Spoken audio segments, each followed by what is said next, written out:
الشيطان الرجيم بسم الله الرحمن الرحيم يا أيها المدثر قم فأنذر وربك فكبر وثيابك فطهر والرجز فهجر إلى آخره۔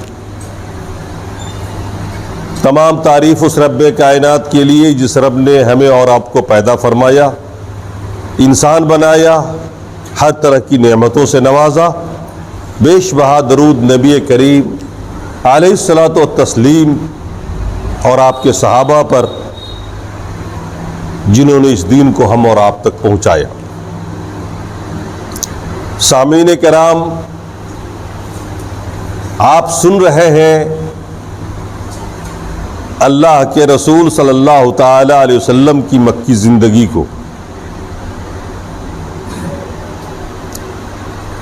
اس آیت کے اندر آپ نے جیسا کہ پہلے سنا کہ اللہ کے رسول کو اللہ تعالیٰ نے رسول بنایا۔ پہلی آیت میں آپ کو نبوت کا عہدہ ملا اور یہ دوسری آیت تھی جس کے ذریعے آپ کو رسالت کا عہدہ ملا۔ اور رسالت کا عہدہ ملنے کا مطلب سیدھا سا یہ ہوتا ہے کہ انذار اور تحذیر آپ پر واجب ہو گئی۔ قوم کے بیچ میں اٹھنا، دعوت و تبلیغ کرنا، لوگوں تک دین پہنچانا، اس کے لیے جد و جہد کرنا، رسول کے مفہوم میں یہی سب کچھ آتا ہے۔ اللہ کے رسول کو رسول بنایا گیا اور آپ کے اوپر دو ذمہ داریاں ڈالی گئی۔ قم فانذر وربک فکبر وثیابک فطہر والرجز فہجر۔ اے محمد، اے کالی کملی والے، بستر سے اٹھ کھڑے ہو جاؤ، کمر کس لو۔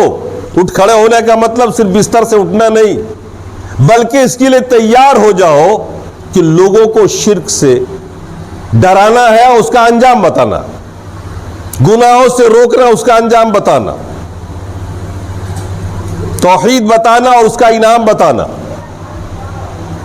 دین اسلام جو ایک دین ہے جو اللہ تبارک و تعالیٰ نے اس دور میں صحابہ کو دیا، جس پر ہم اور آپ چل رہے ہیں۔ اس اسلام کے اندر جتنی بھی ذمہ داریاں ہیں، ان سبوں کو انجام دینا، لوگوں تک پہنچانا۔ تو دو ذمہ داریاں ڈالی گئی اللہ کے رسول پر، انذار و تحذیر۔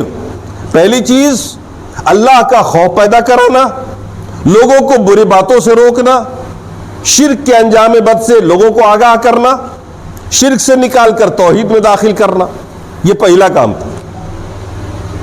دوسرا کام یہ تھا کہ وہ لوگ جو اسلام میں داخل ہو جائے، جو توحید کو قبول کر لیں، جو اس دعوت کو قبول کر لیں، ان کی تربیت کرنا، ان کا تزکیہ کرنا، انہیں سنوارنا۔ ہم سب بھی مسلمان ہیں، آج اسی خطوط پر ہم چلنے کی کوشش کر رہے ہیں۔ ہم سب مسلمان ہیں، لیکن اسلام کا مطلب بھی ہم اور آپ آج تک نہیں سمجھ سکے۔ کسی سے پوچھ لے کہ اسلام کو پریبھاشت کیجئے، اسلام کا مطلب بیان کریے دو لفظوں میں، اسلام کسے کہتے ہیں، تو شاید لوگ بیان نہیں کر پائیں گے۔ اسلام یا مسلمان یہ کوئی خاندانی چیز نہیں ہے کہ آپ مسلمان ہو تو آپ کا بیٹا بھی مسلمان ہوگا۔ خاندانی مسلمان جو کسی مسلمان کے گھر میں پیدا ہوا، ضروری نہیں کہ وہ بھی مسلمان ہو جائے۔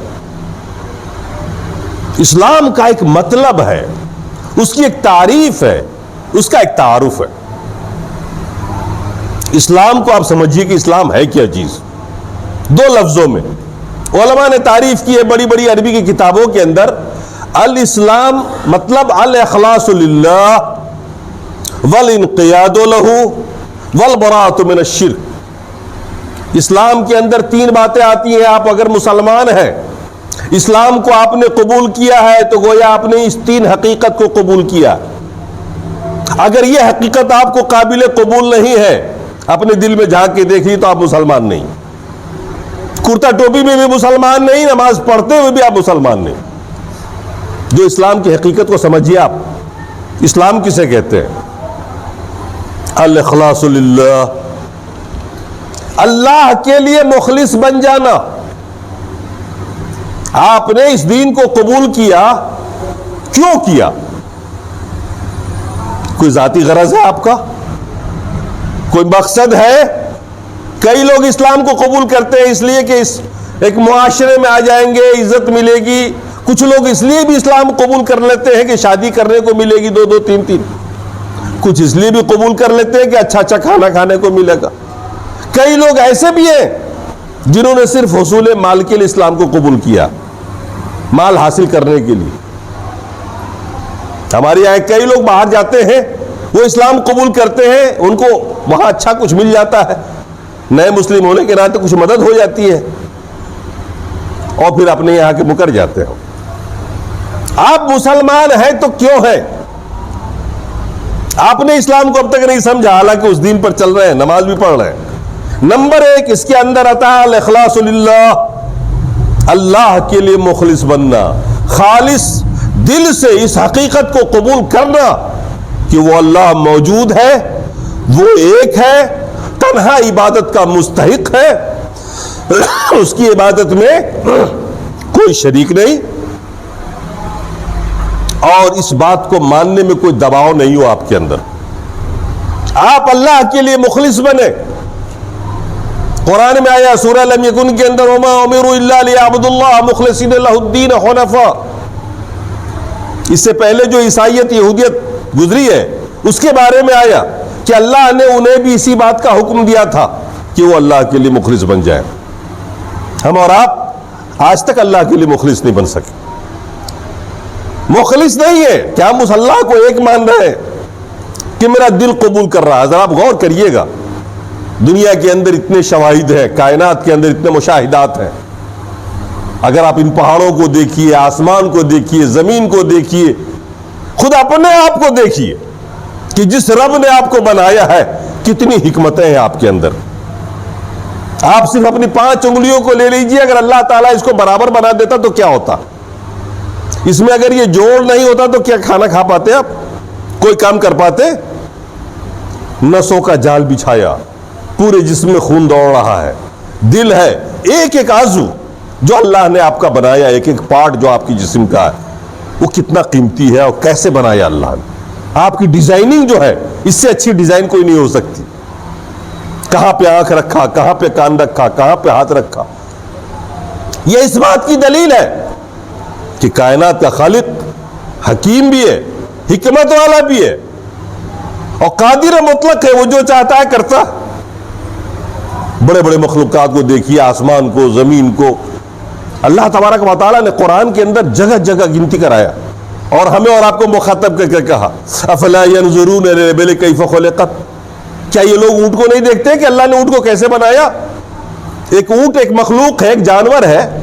عربوں کو خاص طور سے اس لیے اونٹ کی مثال آئی کہ یہ آیت، یہ قرآن وہی نازل ہوا اور ان کے بیچ میں جو سب سے بڑا جانور تھا وہ اونٹ تھا. عجیب الخلقت مخلوق، اس کی بناوٹ دیکھ لیجئے.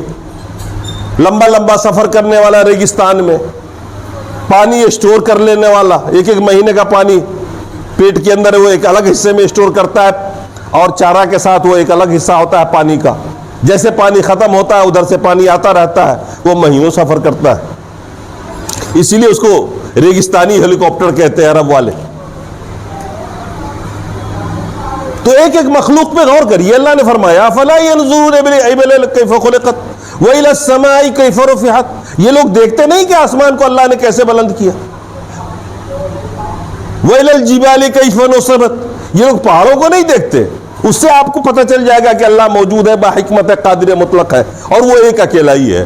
روزانہ سورج پورب سے نکل کے پشچم میں ڈوب رہا ہے. اگر ایک کے علاوہ کوئی دوسرا خدا بھی ہوتا تو کبھی نہ کبھی تو اس کے خلاف ہوتا نا. کیا پچھم سے نکل کے پورب میں ڈوبتا، اتر سے نکل کے دکھن میں ڈوبتا. یہ پوری کائنات ایک نظام کے تحت چل رہی ہے. ذرا ان پہ غور کریے آپ. وَإِلَى الْأَرْضِ كَيْفَ سُطِحَتْ. لوگ دیکھتے نہیں زمین کو اللہ نے کیسے بچھا رکھا ہے، جس پہ آپ مکان بناتے ہو، گھر بناتے ہو، کھیتیاں کر لیتے ہو، باغ آپ کے ہیں، دانا اپجا لیتے ہو. آپ ذرا غور کریے نا. تو اللہ کا وجود ماننا اور اخلاص کے ساتھ ماننا، بغیر کسی دباؤ کے ماننا، اور اس بات کو ماننا کہ جس نے ساری کائنات کو بنایا، ہمیں بنایا اور ہمارے لیے ساری نعمتیں بنائی، یہ ساری نعمتیں کس کے لیے؟ ہمارے اور آپ کے لیے، کسی اور کے لیے نہیں ہے۔ اب مخلص بنیے اس کے لیے، ظاہر سی بات ہے، جو سپر طاقت سب کچھ کرتا ہے، جو ساری کائنات کا خالق ہے، تو پھر عبادت کے لائق کوئی دوسرا ہو سکتا ہے کیا؟ جس نے آپ کو پیدا کیا، جس نے آپ کی تربیت کی، تدریجاً آپ کو جوان بنایا، بوڑھا بنایا، کیا اس سے بڑا کوئی ہے آپ کے لیے؟ پھر وہ رحیم و کریم بھی ہے، رحم و کرم بھی کرتا ہے آپ کے ساتھ ساتھ، پھر آپ کے لیے آخرت بھی ہے، جنت بھی ہے، دوزخ بھی بنایا اس نے۔ یہ ساری بائی پلان ہے جو اللہ تبارک و تعالیٰ نے پیدا کیا، اور سب ہمارے لیے۔ اللہ نے قرآن میں جگہ جگہ فرمایا، اے انسانو، یہ سب کچھ میں نے تمہارے لیے پیدا کیا، تم ان کے لیے نہیں بنے ہو، بلکہ یہ سب کچھ تمہارے لیے بنا۔ سورج آپ کے لیے بنا، آپ اس کو سجدہ نہیں کریں گے، وہ آپ کے کام کی چیز ہے، وہ آپ کا خادم ہے۔ درخت آپ کے لیے بنایا اللہ نے، اس کو پوجا نہیں کرو گے، وہ آپ کا خادم ہے۔ سمندر کو نہیں پوجو گے، آگ کو نہیں پوجو گے، اللہ تعالیٰ نے یہ ساری نعمتیں آپ کے لیے بنائی، آپ ان کے لیے نہیں بنائے گئے، وہ سب آپ کے لیے۔ تو اللہ کو ماننا، موجود اور ایک ماننا خلوص کے ساتھ، الاخلاص للہ۔ اسلام کو سمجھیے، پہلے آپ مسلمان ہیں۔ دوسری چیز والانقیاد لہ، اور یہ جذبہ رکھنا کہ میرا رب جو مجھے حکم دے گا میں اسے کروں گا۔ اب یہ جذبہ بھی ہمارے پاس نہیں ہے، نہ ہم مخلص ہیں، نہ رب کے اطاعت گزار ہیں، اور پھر بھی ہم مسلمان کہتے ہیں اپنے آپ کو۔ اسلام میں یہ بات شامل ہے کہ اللہ کے لیے اخلاص ہو، والانقیاد لہ، اور اللہ کے لیے اطاعت کا جذبہ ہو آپ کے اندر۔ اللہ کا ہر حکم آپ کے لیے اچھائی کا سبب ہو، خوشی ہو آپ کو، اور اس کو بجا لانے میں آپ کو اچھا لگتا ہو، یہ انقیاد ہے۔ اطاعت اللہ کی، اللہ کے رسول کی۔ قرآن میں اللہ نے رسول کی اطاعت کو اپنی اطاعت قرار دیا، اس لیے والانقیاد لہ میں اللہ اس کے رسول دونوں کی اطاعت آ جاتی ہے۔ والبراءۃ من الشرک، اور شرک سے اپنے آپ کو الگ کر لینا، دور کر لینا، بری کر لینا۔ شرک والا کوئی بھی کام ہم سے سرزد نہیں ہونے پائے، نہ وہ عقیدہ ہمارے اوپر آئے، ہمارے اندر آئے۔ یہ تین چیزیں جب آپ کے اور ہمارے اندر آ جائیں گی تو ہم مسلمان کہلائیں گے، ہمارے اندر اسلام آ جائے گا۔ یہی ذمہ داری اللہ کے رسول کو دی گئی کہ آپ کو اب یہ کرنا ہے، لوگوں کو مخلص اللہ کے لیے بنانا، ان کا مطیع و فرما بردار بنا دینا، اور شرک سے دوری اختیار کرنا۔ اور اللہ کے رسول نے اس کام کا بوجھا اپنے سر لیا، اور آپ کو حکم ہوا کہ 3 سال تک اپنی تبلیغ کو آپ خفیہ رکھیں۔ 3 سال تک اللہ کے رسول نے مکے میں اپنی تبلیغ کو خفیہ رکھا، فردن فردن لوگوں سے ملے، ان لوگوں سے ملے جن کے اندر صلاحیت تھی حق قبول کرنے کی، جن کے اندر صالحیت تھی، جو لوگ نیک فطرت تھے، جو حق کو قبول کر سکتے تھے، ایسے لوگوں سے آپ ملے۔ اور پھر ایسی ایک ٹیم تیار ہوئی صحابہ کی، جو بعد میں جا کر کے خلیفہ بنے، بعد میں کمانڈر بنے، حکومت کی ساری ذمہ داری ان کے کندھوں پہ آئی، وہ اسلام کی پیلر بن گئے۔ انہی میں عشرہ مبشرہ بھی ہیں جو اس دور میں مسلمان ہوئے۔ صدیق اکبر ہیں، عمر فاروق ہیں، حضرت علی ہیں۔ حضرت عمر تو خیر بعد میں ہوئے ہیں، نبوت کے 6 سال میں ہوئے ہیں۔ حضرت علی ہے، حضرت عثمان ہے، یہ پہلے ہوئے۔ عبد الرحمن ابن عوف ہے، سعد ابن ابی وقاص ہے، عامر ابن ابو عبیدہ، عامر ابن جراح ہے۔ یہ بڑے بڑے جو صحابہ ہیں چوٹی کے، جن کو آپ عشرہ مبشرہ میں گنتی کرتے ہو، یہ سب لوگ وہی ہوئے۔ اور پھر اللہ تبارک و تعالیٰ نے ان کی تربیت کا انتظام کیا۔ دیکھیے ہم مسلمان ہیں، تربیت ہمارے پاس نہیں ہے، اللہ تبارک و تعالیٰ نے آپ کی تربیت کی ذمہ داری ڈالی کہ یہ لوگ جو اس حق کو قبول کریں وہ صرف تھیوریکل نہیں ہونا چاہیے بلکہ پریکٹیکل ہونا چاہیے۔ لہٰذا اس آیت کے بعد جو سب سے پہلی چیز مسلمانوں کو ملی مکے میں، 2 ٹائم کی نماز ملی، 2 وقت کی نماز، 2 رکعت صبح، 2 رکعت شام۔ یہ اس وقت دو ٹائم کی نماز یا تو فرض کی گئی، بعض علماء لکھتے ہیں کہ فرض کی حیثیت تھی، بعض علماء لکھتے ہیں کہ نفل کی حیثیت تھی. 2 وقت کی نماز فرض ہوئی. نماز کیوں؟ اس لیے کہ مسلمان ہونے کا پتہ، اسلام کا پتہ نماز سے ہی چلتا. یہ سب سے بڑی علامت ہے کسی مسلمان کے مسلمان ہونے کی کہ وہ نماز پڑھتا ہے یا نہیں پڑھتا. یہ اسلام کی علامت، یہ مسلمان کی علامت. اور اس میں آپ کی تربیت ہوتی ہے، روحانی بھی جسمانی بھی، وقت کی پابندی بھی، اور اللہ کے لیے کتنے آپ مخلص ہیں اس کا بھی پتہ چلتا. لہذا اللہ تبارک و تعالیٰ نے 2 وقت کی نماز دیا اللہ کے رسول. ساتھ میں نماز لے کر جبرائیل آئے، انہوں نے وضو کرنا سکھایا اللہ کے رسول کو، اور نماز پڑھنا سکھایا. اور ساتھ میں سورہ فاتحہ نازل ہوا. نزول کے اعتبار سے اس کا نمبر 3. سورہ فاتحہ 2 بار نازل ہوئی ہے، ایک بار مکے میں اور پھر ایک بار مدینے میں. اور مفسرین نے بڑی عجیب بات لکھی ہے قرآن کی تفسیر کرنے والوں نے کہ نماز کے ساتھ ہی سورہ فاتحہ کیوں نازل ہوئی، آگے پیچھے کیوں نہیں. تو وجہ بتایا ہے، اس لیے کہ نماز اور سورہ فاتحہ کا چولی دامن کا ساتھ ہے. سورہ فاتحہ کے بغیر نماز نہیں. آپ کوئی بھی نماز پڑھو، سورہ فاتحہ نہ پڑھو تو وہ نماز نہیں ہے. جیسا کہ اللہ کے رسول نے مختلف حدیثوں میں فرمایا، من صلی صلاۃ ولم یقرأ فیہا بالقرآن فہی خداج غیر تمام. جس نے کوئی بھی نماز پڑھی، یہ نہیں کہا کہ امام بن کر کے پڑھائی، تنہا پڑھی، سنت یا نفل. فرمایا کوئی بھی نماز پڑھی اس نے، چاہے وہ امام کے پیچھے ہو یا خود امام ہو، تنہا ہو، مسافر ہو، مقیم ہو، سنت پڑھے، فرض پڑھے، یہاں تک کہ نماز جنازہ کیوں نہ پڑھے. وہ کیا فرمایا اللہ کے رسول نے؟ بخاری مسلم کی حدیث ہے، من صلی صلاۃ ولم یقرأ فیہا بأم القرآن. جس نے کوئی بھی نماز پڑھی اور سورہ فاتحہ نہ پڑھا اس میں، تو وہ نماز ناقص ہے، پوری نہیں. حضرت ابو ہریرہ رضی اللہ تعالیٰ عنہ اس حدیث کے راوی ہیں.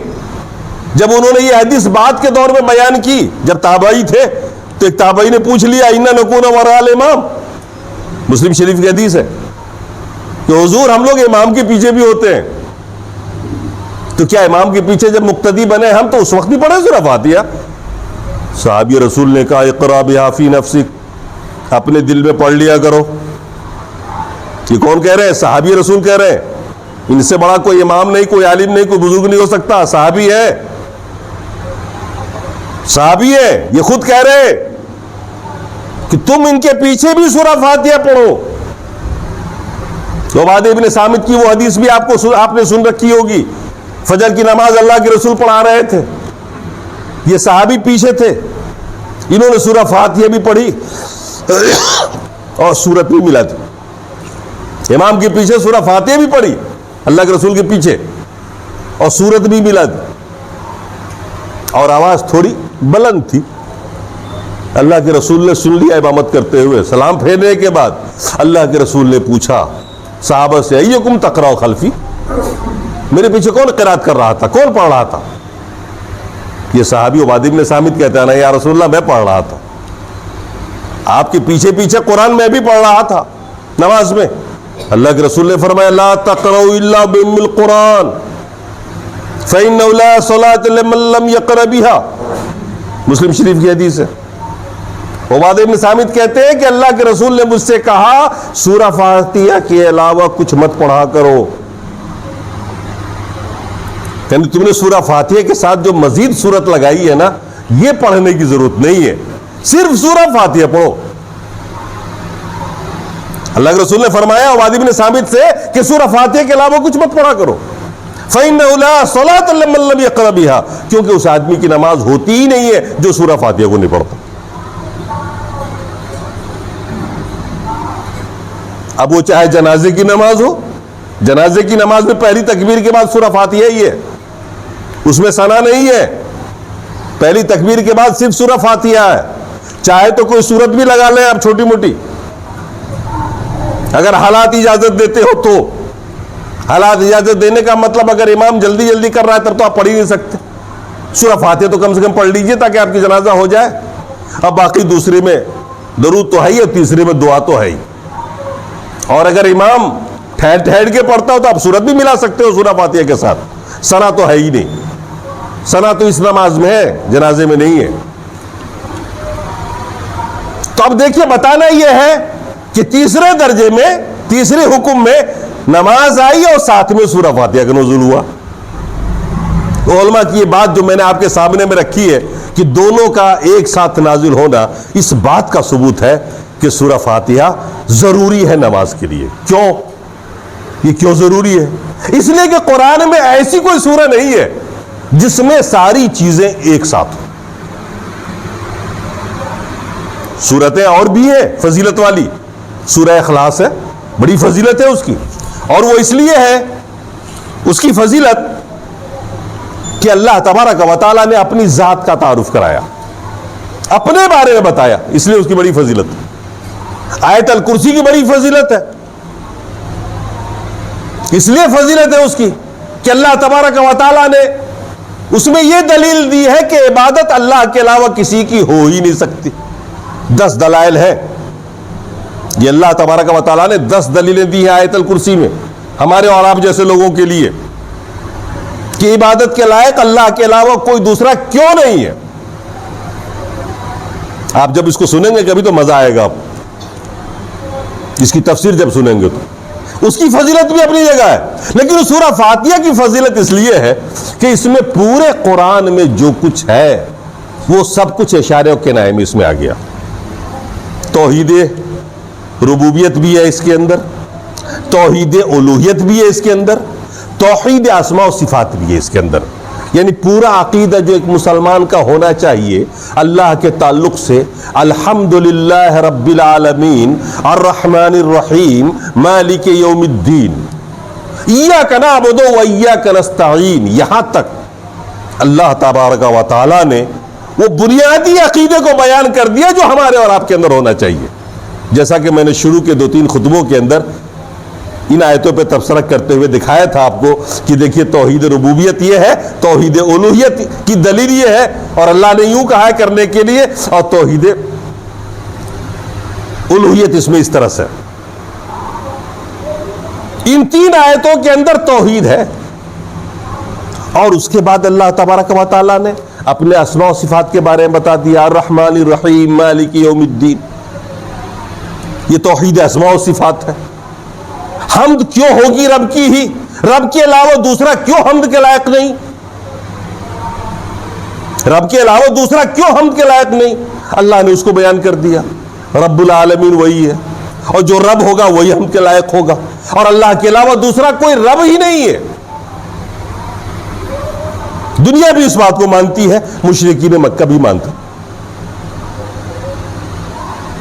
تو اللہ تبارک و تعالیٰ نے آدھی شریعت کو, یہی چیز تو قرآن کے اندر تفصیل کے ساتھ ہے, یہی چیز پورے قرآن میں تفصیل کے ساتھ. اور اللہم یہاں اس کے بعد اہدنا الصراط المستقیم دعا ہے جو بہترین عبادت ہے. اور نماز میں جو سب سے بڑا فائدہ ایک نمازی کا ہوتا ہے وہ یہی ہوتا ہے کہ آپ اللہ کے روبرو ہیں, قریب ہیں, اور اپنے لیے دعا کر لیجئے, اور اس چیز کی دعا کریے جس سے بڑھیا کوئی دعا ہو ہی نہیں سکتی. اور اللہ تبارک و تعالیٰ نے آپ کو دعا کرنا سکھایا, اس صورت کے اندر ہمیں مانگنا سکھایا, اور سب سے بہترین چیز مانگنے کی بات کہی, اہدنا الصراط المستقیم. اے اللہ تو ہمیں سیدھی راہ دکھا, سیدھی راہ پر چلا. اس سے بڑا کوئی انعام ہو سکتا ہے کیا؟ ہدایت سے بڑا کوئی انعام نہیں. آپ کی دولت کوئی معنی نہیں رکھتی ہدایت کے سامنے میں. یہ دولت یہی رکھی رہ جائے گی, آپ تنہا جاؤ گے. آپ یہ دولت آپ کو جنت میں نہیں لے سکتی. ساری جائیداد بھی اگر آپ تقسیم کر دیں گے نا اس زندگی میں, اور ہدایت نہ ہوئی آپ کے پاس, تو آپ جنت میں نہیں جا سکتے. یہ ہدایت کی توفیق اللہ دیتا ہے. یہ نہ ملے تو کچھ نہیں ملا آپ کو.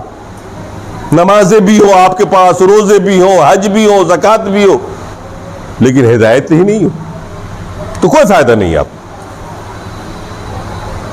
میں آگے بتاؤں گا آپ کو. اللہ کے رسول نے جو میٹنگ کی تھی اپنے پورے خاندان کی، تو ابو لہب کے علاوہ کسی نے مخالفت نہیں کی آپ کی. اور ابو طالب نے تو یہاں تک کہہ دیا کہ بیٹے اللہ کا جو حکم ہوا ہے تم کو کرتے رہو، میں تمہارے ساتھ ہوں، تیری مدد کروں گا، تیرے لیے ڈھال بن جاؤں گا، لیکن میرا دل اپنے باپ دادا کا دین چھوڑنے کو تیار نہیں. یعنی ہدایت پر نہیں آئے. کہا تمہارا ساتھ دوں گا، تمہارے لیے ڈھال بن جاؤں گا، مشرکین مکہ کے سامنے اڑ جاؤں گا، اپنا کام کیے جاؤ، لیکن میں تیار نہیں ہوں کیونکہ میرا دل آمادہ نہیں کہ باپ دادا کا دین چھوڑ دوں. کیوں ایسی بات کہی انہوں نے؟ اس لیے کہ ہدایت نہیں ملی تھی. اگر ہدایت مل جاتی نا، یہ تو اتنا سب کچھ نہ کرتا کہ وہ ہدایت کو قبول کر لے تو جنتی ہو جاتے. اللہ کے رسول جو کچھ کہتے تھے اس پر ایمان نہیں تھا، مگر ساتھ دینے کو تیار تھے. اللہ کے رسول نے جب آپ کے مرتے وقت کہا تھا کہ چاہے جان ایک بار کلمہ پڑھ لیجئے، توحید کا اقرار کر لیجئے، میں آپ کے لیے حجت بنوں گا، رب کے سامنے میں دلیل بنوں گا، میں کہوں گا رب سے کہ اللہ میرے چچا نے اسلام قبول کیا، توحید قبول کیا. وہیں ابو جہل بیٹھا تھا، اس نے بھڑکا دیا، اس نے کہہ دیا کیوں ابو طالب ڈر گئے محمد کے رب سے، باپ دادا کا دین چھوڑ دو گے؟ پھر وہی جہالت عہد کرائی اور کہا نہیں میں اپنے باپ دادا کے دین پہ مر رہا ہوں. جانتے قرآن کی آیت نازل ہو گئی، اللہ تبارک و تعالیٰ نے آیت نازل فرما دی انک لا تہدی من احببت ولکن اللہ یہدی من یشاء. اے رسول آپ جس کو ہدایت دینا چاہو گے نا وہ نہیں دے سکتے، وہ کام آپ کا نہیں ہے. ہدایت دینا میرا کام ہے، جس کو میں چاہوں ہدایت دوں، جس کا دل میں چاہوں بدل دوں.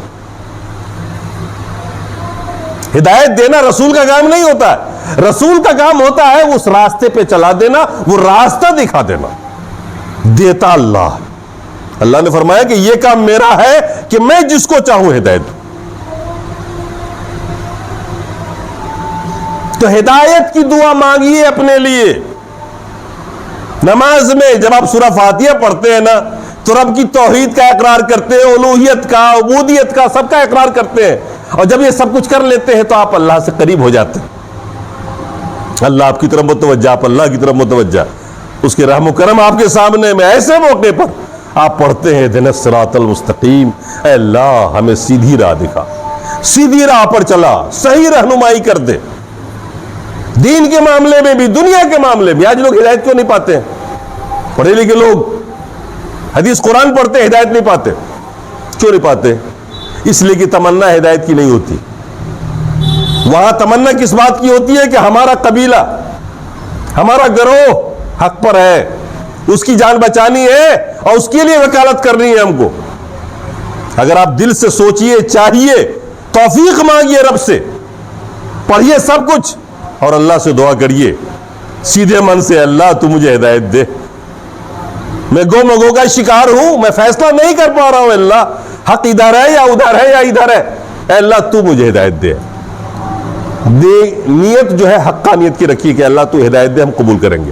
دیکھیے اللہ ہدایت دے گا. لوگ ہدایت نہیں مانگتے.